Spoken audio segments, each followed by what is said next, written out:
Welcome, Curious Minds, to another deep dive. Today, we're tackling a question that you've brought to us, and it really seems to be hitting home everywhere. We're hearing it echoed across continents, from New York, Nairobi, Mumbai, London, even Lahore. The question is, why are relationships apparently failing all over the world in 2025? It feels like this struggle for emotional connection. It's become so universal, and the sources you've sent paint a really vivid picture. Yeah, and this isn't just like individual heartbreaks we're discussing. It's bigger. We're seeing this global pattern, right? Breakups, emotional burnout, divorce rates climbing, this dating fatigue everyone seems to feel. So our mission today is to really dig into the material you shared, find the key nuggets, and understand the why behind it all. Okay, let's unpack this. Exactly. And what we're seeing, it isn't isolated incidents. It's a really complex web, all these interconnected factors feeding into the challenge. So today, we'll distill some maybe surprising insights from those sources. Hopefully, we can get to the root causes behind this experience that, you might be feeling yourself or seeing around you. Okay, so the first thing the sources jump on is this paradox of the digital age. It's meant to connect us, right? But how are screens actually shaping relationships in a way that makes real connection harder? Yeah, what's fascinating here is, apps like Instagram, TikTok, Tinder, they've definitely made it easier to meet people, no question. But the sources are clear. It's paradoxically become much harder to genuinely connect with them. Easier to meet, harder to connect. Precisely. And the paradox isn't just about meeting. It's like the algorithms themselves. They're almost inadvertently training us away from the skills needed for real connection. We end up chasing perfection, endlessly swiping, comparing our actual partners to these curated highlight reels online. Right. So it's not about the number of connections, but the quality is dropping off, or maybe the depth. The sources seem to suggest we're trading that depth for just breadth. Yeah. And that leaves this emotional gap. That's it, exactly. It's a strange thing. We're technically connected 24/7, right? But couples, and this is in both developed and developing countries, they're reporting this profound sense of emotional loneliness. Wow. Emotional loneliness, even when you're with someone or constantly interacting online. It's more than just being alone. The sources call it a silent emotional epidemic. These surface-level digital chats often seem to replace the deep, maybe sometimes difficult, vulnerable conversations you need for real intimacy, so people feel isolated, even when they look connected on the outside.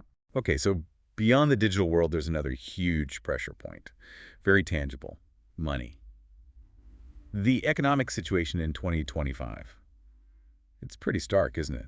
Global instability, you've got inflation hitting hard in the West, unemployment challenges lingering in parts of the East. How does all that financial stress actually, spill over into our relationships? Sometimes quietly, sometimes not so quietly. Oh, it absolutely creates a pressure cooker. Yeah. The sources show it clearly. It comes out as constant arguments, maybe over bills or differing career ambitions, or even fundamental mismatches in lifestyle expectations. Yeah, I can see that. And there's a significant gendered aspect, too, that the sources highlight. In many cultures, men might feel this immense pressure, like they can't provide enough, which causes huge stress. And then women often feel they have to overcompensate, maybe financially, maybe in other ways, just to keep things stable. So it creates this imbalance. A real imbalance. And it eats away at the relationship's core fabric. It breaks down trust. It breeds resentment. It's like one source put it really powerfully. Money doesn't buy love, but without financial security, love often doesn't survive. Wow, that hits hard. It really shows how basic security isn't just about survival anymore. It's foundational for the relationship itself. Like all that societal stress just gets channeled right into the couple's dynamic. Pretty much, yeah. And okay, so as money pressures reshape things, so do these rapid but often quite uneven changes in traditional gender roles globally. What happens when these evolving expectations start clashing within a relationship? Well, the sources give some really concrete examples of that clash. Yeah. You might see women, say, in Pakistan, seeking more independence than maybe their mothers or grandmothers did, while maybe men in the U.S. are navigating this post-#MeToo era. Obviously, increased awareness around consent and respect is vital, absolutely. But it has left some men feeling, well, unsure about how to confidently initiate things, how to date without making a misstep. Right, there's a new layer of uncertainty there. Exactly. And it creates this real ambiguity in emotional roles, too. Who leads, who nurtures, who makes sacrifices? This raises an important question, one the sources grapple with. People want freedom, right? But they also crave connection. They want respect, but they also want chemistry, passion, independence, but also intimacy. Can we actually have all of that at the same time? It's a fundamental tension that people everywhere seem to be struggling with. And layering onto all that complexity, there's the rise of these, well, universally recognized toxic behaviors. Your sources list them out clearly. Ghosting, just vanishing, gaslighting, making someone doubt their own reality, breadcrumbing, leading someone on with scraps. These aren't obscure terms anymore, are they? They feel like global phenomena. Not at all. They're part of the common vocabulary now. And it gets messier when, therapy terms get misused casually, or like you see on TikTok sometimes, trends pop up encouraging people to just cut ties super fast. Instead of maybe trying to work through a problem, the impulse is just eject. Yeah, ditching instead of digging in. Right. It creates a very impatient, often quite unforgiving dating scene. Almost like scrolling a social media feed, isn't it? The minute a red flag appears, real or perceived, you just swipe to the next option. It's true. We're all trained now to spot those red flags. But what's the downside of only looking for red flags? Well, the broader impact seems significant, especially generationally. The sources suggest younger people are becoming increasingly wary of deep emotional commitment altogether, maybe avoiding it, while older generations often feel just burned out by the whole cycle. Burnout's a big theme. Yeah. And there's this really poignant line from one of your sources. We've become so good at spotting red flags, we've forgotten how to grow green ones. Oof. That's a powerful thought. Forgetting how to grow the good stuff. It really captures where the focus has shifted, perhaps unhelpfully. Okay, that's a sobering thought to sit with. But let's pivot slightly, because the material you share does offer some hope, some positive insights, potential ways forward. What does the research actually suggest for building connections that last in this, well, complex global picture? Yeah, thankfully it's not all doom and gloom. The research is actually pretty clear, and consistently so, across different cultures.